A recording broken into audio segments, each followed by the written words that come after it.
Hello, and welcome to another episode of Construct 3 explaining the samples. Before we continue, let me ask you, if you like this video, please like it, and if you like my channel, please subscribe. It's a little effort for you, and it makes all of the difference for me. If you're new to Construct 3 or even using the product at an intermediate level, let me refer to a great series of templates available at the Fiverr store. They are all accompanied with comprehensive video tutorials and give a great insight into the workings of many well-known types of games. Be sure to check out the link in the description.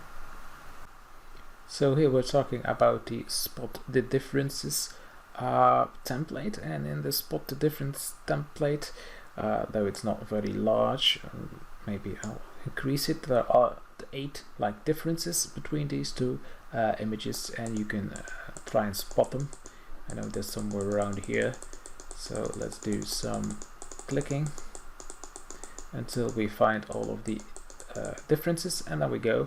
Whenever we find a difference, there's a little red circle coming around that difference, and whenever we find all 8 of them, we get this message: congratulations, all differences was spotted. And we've got a restart button, and if we click the restart button, then we start all over again. So this is a pretty easy template. You'll see that there's 2 different images. These 2 different images are actually the same object type. It's called image, and this object type's got 2 frames actually, and you can see just by swapping both of them, you can see there are some differences between them. So in essence, this left one has just got initial frame 0, and this right one has got initial frame 1.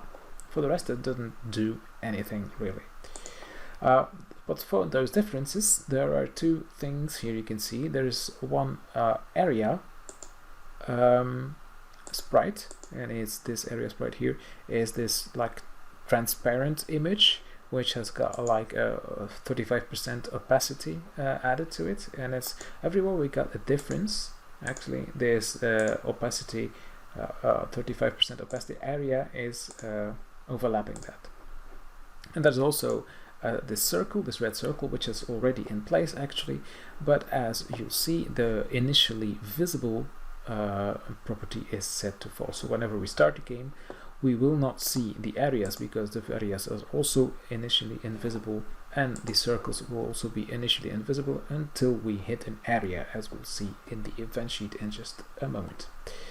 And then at the bottom here, you can see that these text and this restart button is already visible on the screen. It's just not in the middle of the screen yet. It's just there to put in the middle of the screen whenever all the differences have been found. And here at the bottom, you can also have text differences spotted, which will be initialized and set in the event sheet as well. So let's move over to the event sheet. And what happens is we first calculate the number of differences that there are. And we're going to store it into a global number called diff_nb, diff numbers. And this value is going to be set to what we call circle.count. And this .count expression is an expression that is tied to every object type. You can count how many object types there are on your layout at any given moment, and that is given to you by this count expression of that certain object type. So we know, because we added 8 of those things to our layout, this will become 8 at runtime, and this number will be set there. And the text at the bottom of the screen will be set to some string differences spotted, and then the number of differences we've actually spotted, which is a different global number, which starts at 0, of course, and then a slash, and then that number. So if we were to decide to add an extra hidden or an extra difference, the only thing we would need to do is copy these areas and these circles, and as it's using the circle count to determine the maximum number of differences, it would be automatic actually. So what happens is, whenever we touch a certain area, we're going to do something. But there's a second condition here. Remember, if we do a condition, we have multiple conditions in an event, and by default they are correlated, or they're combined using an AND relationship. So both conditions need to be true. And there are also a special type of condition called picking conditions that will make sure that the context of everything you're doing inside that event will also only limit itself to those objects which are picked based on these conditions. So whenever you pick a touched area, if there are multiple areas touched because somehow they overlap, we're going to limit those areas by picking only the top instance of those areas. That's what it says here. If we were to remove this or comment this out, that would actually do everything in these actions will be applied to all of the areas which are being affected by that touch. So that's necessary, and we're going to undo that so it becomes active again. So what we'll do is we'll check if the compare an instance variable, we check if the ID, if first we'll pick the ID. Actually what we'll do is we pick the circle, we will take the circle, and the ID of the circle needs to be the same as the ID of the area. As you can see on the layout, this area has got ID number 2, and the circle within it has also got ID number 2. So what happens whenever we click this area, with the circle with the same ID, we will set that circle to visible, only for that circle. We will destroy the area so it cannot be clicked twice, because if we were to click it twice, then we would constantly add 1 to the different diff spotted number. So at that time, just clicking the same area 8 times would make us game over, so that's not the idea. To avoid that, we just destroy that area so it can never be touched again.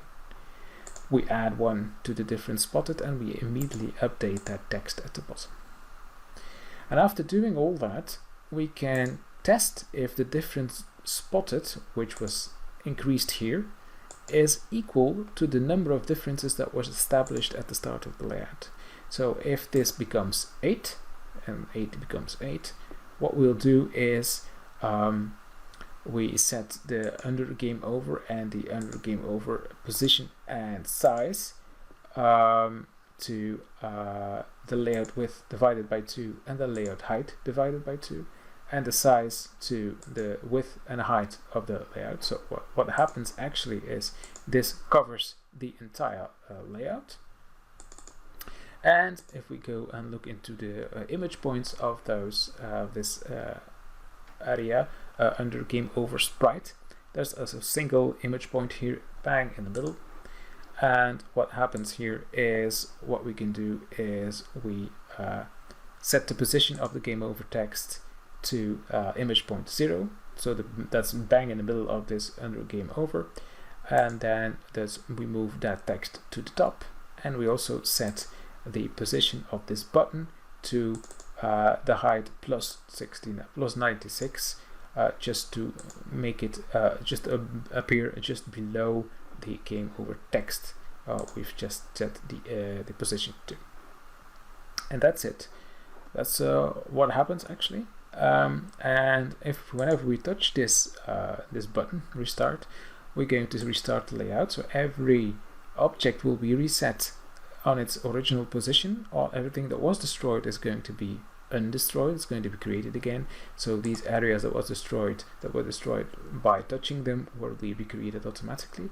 The only thing it will not do by default is reset those variables here on top, but we can force to do that by calling the action reset global variables to default. So by doing that, everything on the layout will be reset effectively. Okay, that's it. That's how this game works. As always, please like and subscribe, and see you next time.